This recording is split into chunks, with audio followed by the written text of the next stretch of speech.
Class 10th के प्यारे विद्यार्थी ध्यान दें। आज के इस वीडियो में हम गद्य किसे कहते हैं तथा गद्य विधा या हिंदी गद्य के रूप भी इस वीडियो में जानने वाले हैं। मतलब पूरी डिटेल आपको गद्य विधा से मिलने वाली है, तो वीडियो में लास्ट तक बने रहिएगा। पूरी चीज मैंने यहाँ पर प्रिंटेड नोट्स में लिख ली है, बस आपको समझना है। मैं आपको इस तरह से समझाऊंगा, आपको यहीं पर सारे क्वेश्चन याद होने लगेंगे। तो देखते क्या है गद्य किसे कहते हैं। क्लियर है? तो मनुष्य की भाषा, विचारों की अभिव्यक्ति को साधारण बोलचाल में गद्य कहते हैं। गद्य क्या है? जो मनुष्य के द्वारा बोले जाते हैं शब्द और कुछ विचार सोचे जाते हैं, वही तो आपका क्या कहलाएगा? गद्य कहलाएगा। यही तो परिभाषा समझेगा क्या है कि मनुष्य के भाषा, विचार और अभिव्यक्ति को साधारण में क्या कहा जाता है? गद्य कहा जाता है। आगे बात समझो, यही डेफिनेशन लिखी हुई है कि मनुष्य की भाषा, विचारों की अभिव्यक्ति को साधारण बोलचाल में गद्य कहते हैं। गद्य का वे देखिएगा। क्लियर? गद्य हमारी स्वाभाविक अभिव्यक्ति है। क्या है? स्वाभाविक अभिव्यक्ति है। कौन है? गद्य हमारी। क्योंकि यहाँ पर मैंने देखो परिभाषा में लिखा हुआ था कि हमारे विचार, मनुष्य की भाषा और अभिव्यक्ति को साधारण में बोलचाल कहते हैं। उसी प्रकार गद्य हमारी स्वाभाविक अभिव्यक्ति है।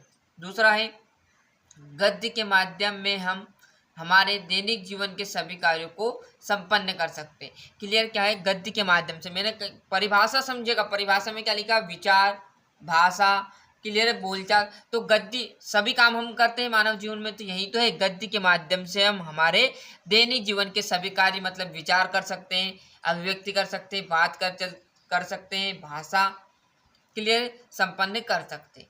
दो यहाँ पर बताए हुए क्या है? पहला तो गद्य हमारी स्वाभाविक अभिव्यक्ति है। दूसरा है गद्य के माध्यम से हम हमारे दैनिक जीवन में क्या कर सकते हैं? सभी कार्यों को आसानी से संपन्न कर सकते हैं।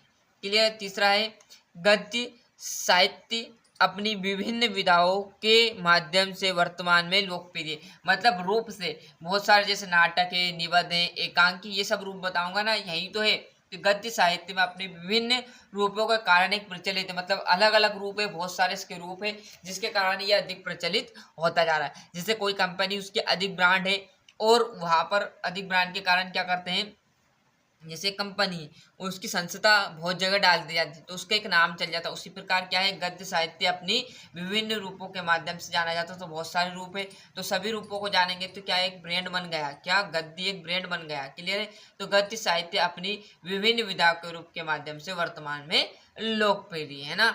3 हो गए। अब देखेंगे गद्य की विधा या गद्य के रूप कौन कौन से हैं। मतलब जो संस्था हमें कहते हैं ना, संस्था कहाँ कहाँ पर डाली, क्लियर, कंपनी ने। उसी प्रकार क्या है गद्य के रूप है, तो 16 विधाएं या रूप है। विधाएं भी वही है और रूप भी वही है। क्लियर? दोनों अलग नहीं है, रूप कह सकते हो या विधाएं कह सकते हो।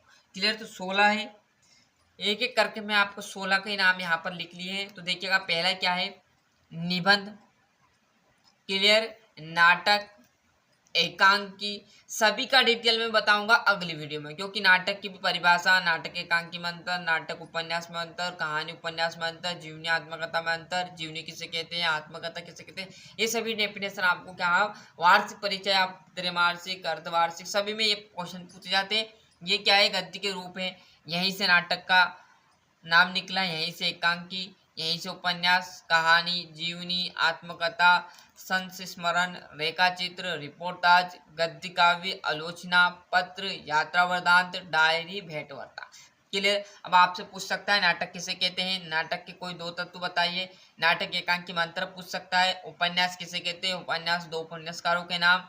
कहानी उपन्यास में अंतर, जीवनी किसे कहते हैं, आत्मकथा किसे कहते हैं, जीवनी आत्मकथा में अंतर, सायस्मरण, रेखा चित्र में अंतर, सायस्मरण के लेखक के नाम, चित्र, क्लियर, रेखा चित्र के जो लेखक उनका नाम, उनकी परिभाषा, उदाहरण, रिपोर्टाज किसे कहते हैं, आलोचना किसे कहते हैं, उदाहरण सहित पत्र किसे कहते हैं, यात्रा वृत्तांत क्या है, डायरी क्या है, भेंटवार्ता क्या है। ऐसे क्वेश्चन, इन क्वेश्चनों में से 100% आपका 2 से 4 नंबर का एक क्वेश्चन पूछा जाएगा 16 में से। क्लियर? तो इनका पूरा आदि व्याकरण इनसे भरी पड़ी है। तो पूरा डिटेल में हम निबंध देखेंगे अगली वीडियो में, फिर साथ साथ नाटक, एकांकी, ऐसे कर आपके 16 करके ये गद्य साहित्य की विधा हम क्लीन कर देंगे, मतलब समाप्त कर देंगे। क्लियर है? तो पहले जो गद्य का पूर्व रूप था वो आपने देख लिया, क्योंकि वीडियो थोड़ा बड़ा हो रहा है। फिर हम निबंध से पूरा शुरू से स्टार्टिंग करेंगे अगले वीडियो में, क्योंकि पहला पॉइंट निबंध थोड़ा बड़ा रहेगा।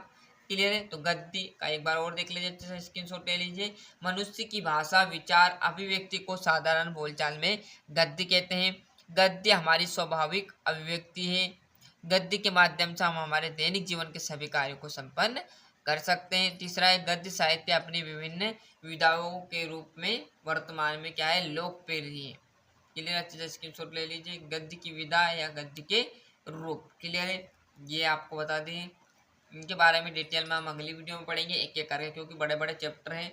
क्लियर, तो मिलते हैं इसके नेक्स्ट वीडियो में। आज के लिए इतना है, और कहीं पर दिक्कत हो किसी भी सब्जेक्ट में तो उसकी कमेंट कीजिए, उसका आंसर आपको तुरंत इस चैनल से मिलने वाला है। तो आज के लिए इतना ही, मिलते